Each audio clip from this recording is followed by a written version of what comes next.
तिने मला विचारलं, तू मूवीमध्ये दाखवतात तशीच पॅकिंग करणारच का ग? या वाक्याची मला खरंच तितकीच गंमत वाटली. हाय, मी विंटेज सोल. आज 8 वर्षांचा प्रवास इथेच थांबू. सगळ्या आठवणी आणि वस्तू या मॉडर्न पिटाऱ्यांमध्ये आपण भरूयात. मी ही पॅकिंग अगदी बजेटमध्ये केली आहे. थांबा सांगते. तर काही बॉक्सेस हे सेकंड हँड घेतले, काही ओळखीच्या दुकानातून. या पिशव्या मैत्रिणीकडून आणि उर्वरित विकतच्या. टॅक्स मित्राकडून आणि बस सगळी मांडणी व्यवस्थित केली. कुठल्याही पॅकर्स आणि मूव्हर्सना न बोलवता हा गोंधळ आम्हीच पार पाडला. मैत्रिणींच्या ओळखीतल्यांकडून ट्रकची अरेंजमेंट केली आणि सामान नेण्यासाठी त्यांचीच माणसं आली. सकाळी 7ला हा कार्यक्रम सुरू झाला आणि बघता बघता या वास्तूला अखेरचा निरोप देण्यात आला.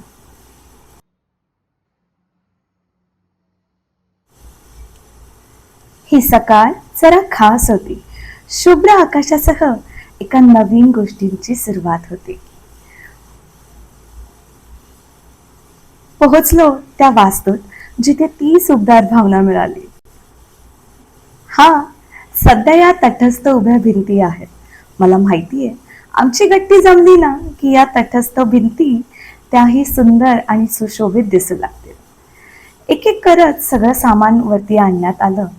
9:30-10 पर्यंत आलेल्यांचे आभार मानत आमच्या पोटापाण्याचा बंदोबस्त करायला आम्ही निघालो आणि लागलो पुढच्या कामाला. सध्या ध्येय एकच होतं, आहेत त्या वस्तू जागच्या जागी आणि व्यवस्थित लावणं किंवा मांडणं होतं. कारण त्यांच्या जोडीला रोजची किरकोळ कामं ही नक्कीच होती. त्याच दिवशी गॅस कनेक्शन आणि इलेक्ट्रिक कनेक्शन सुद्धा देण्यात आलं. बस एक एक एक एक करत आजचं टार्गेट पूर्ण करण्यावर पूर्णपणे लक्ष देण्यात आलं आणि बघता बघता पूर्णही झालं. दिवस दुसरा. माझी एकेकाळची ही इच्छा होती, आपली सकाळ ही पक्ष्यांच्या किलबिलाटाने व्हावी. सूर्याची किरण झाडांना आणि डोक्यावर घरात यावी. आज देवघर स्थापन करण्यात आलं आणि प्रियजनांची काळजी घेण्याचं आज माझं ध्येय होतं. प्रवासात ती थोडी बिथरली होती. माझ्याकडे एकूण 20-30 झाडे असावीत.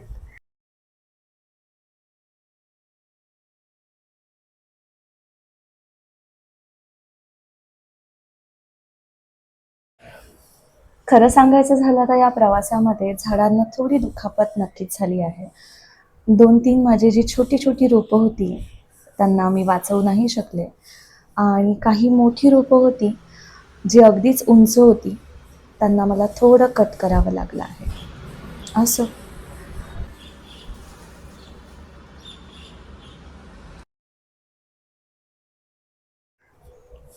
झाडांची काळजी घेता घेता वेगवेगळ्या पक्ष्यांचे आवाज ऐकण्यात माझा आजचा दिवस इथेच संपला.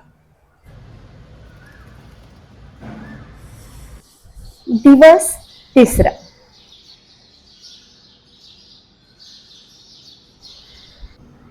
ही फ्रेम मला पिकासोच्या कलाकृतींसमोर सुंदर भासते.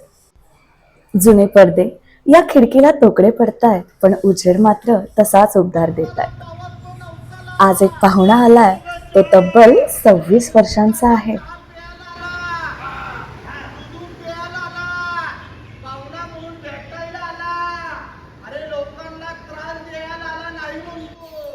माझ्या आयुष्यात इतका मोठा नंदी बैल मी पहिल्यांदा पाहिला असावा. थेट 10-12 दिवसांनंतर एका कार्पेंटरच्या मदतीनं उर्वरित सामानांच्या मांडणीकरिता या फळ्या लावण्यात आल्या. 10-12 दिवसानंतर का असेना, पण अखेरचं हे रखडलेलं काम पूर्ण झालं याचा आनंद आम्हाला भलताच होता. या छोट्याशा आनंदाचं एक छोटंसं सेलिब्रेशन आम्ही केलं.